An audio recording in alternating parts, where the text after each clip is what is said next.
to our program, sir. Thank you very much. It's a pleasure to be here in Cairo. The first question here that might come up is, what's your first impression about such a conference?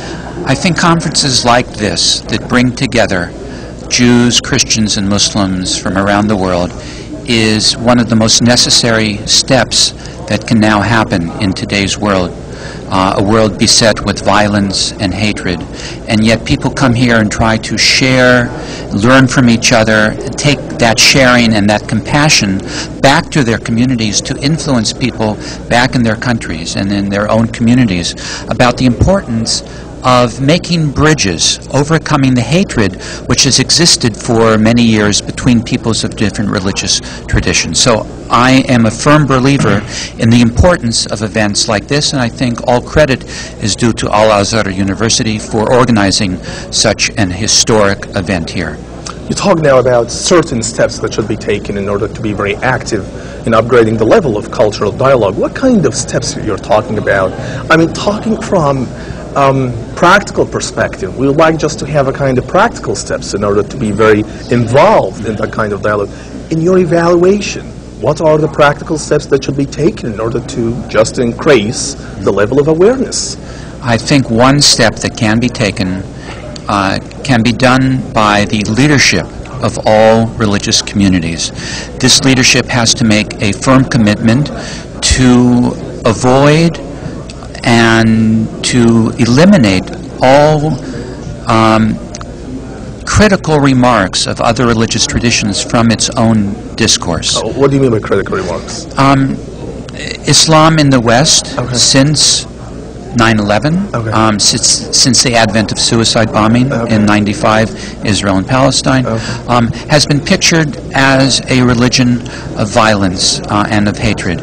And yet those religious leaders, Christians and Jews, who have participated in conferences such as this, have seen another face, have learned another view of Islam, the Islam of compassion, the Islam of pluralism of Al-Andalus, the Islam of tolerance. If they can take that view back and teach their Jewish and Christian congregants back in the United States, in Great Britain, throughout Europe, it can begin to change the negative stereotypes that people in the West have of Islam.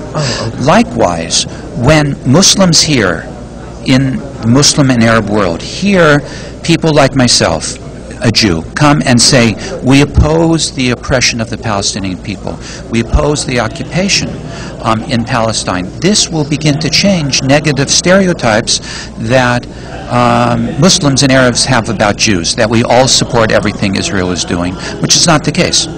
Many of us are very firm critics, outspoken critics in our own communities, sometimes at great price, about what Israel is doing in Gaza, in Lebanon, in the West Bank, its settlement policy. All of these things we have opposed, not because we are alienated from our tradition, but because our tradition teaches us to respect human life and not to oppress other people. Do you have any certain specific culture exchanging programs? I told you before holding such interview, I've been awarded an exchanging grant to teach and study in the United States.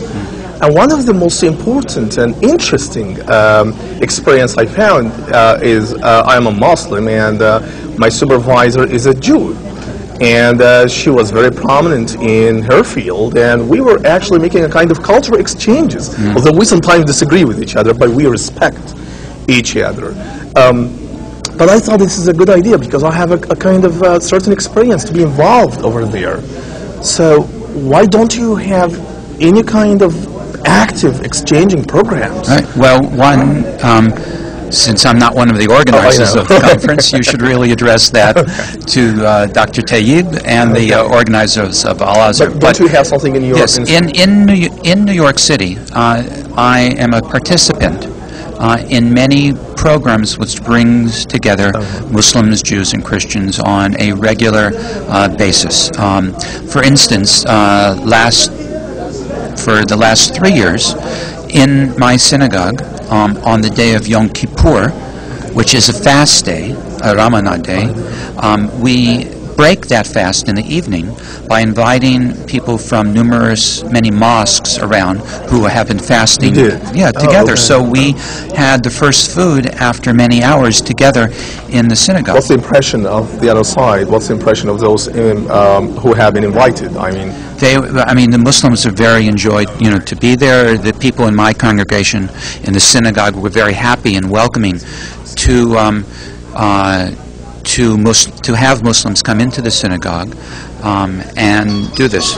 Oh, that's very interesting. So do you have any kind of practical mechanisms that should be applied in the future in order to activate such concepts of tolerance? I think there are certain ground rules that people need to approach interfaith dialogue. One is common respect. One is not to denigrate other people's tradition. 3 is not to try to convert other people, because as we know, the Holy Quran says there is no compunction, no compulsion in religion. And another rule, that's enough. Oh, that's it, okay. So what would you tell your friends and your colleagues in the synagogue once you get back? Yes. What would you tell them about such conference, for example? When I first started going to the Arab world, and this is my, I think, 5th or 6th conference that I've gone to, it's my 2nd in Egypt, and I've been to Doha 3 times. When I first started going, which was about 2005,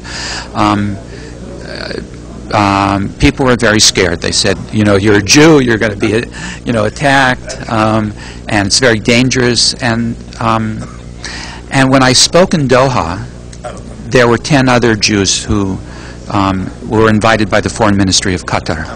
When I finished my remarks, the Muslims stood up and applauded, and the 10 Jews came up and started to yell at me. You understand the implications of that remark. So I felt totally, totally safe within an Arab and Muslim environment. People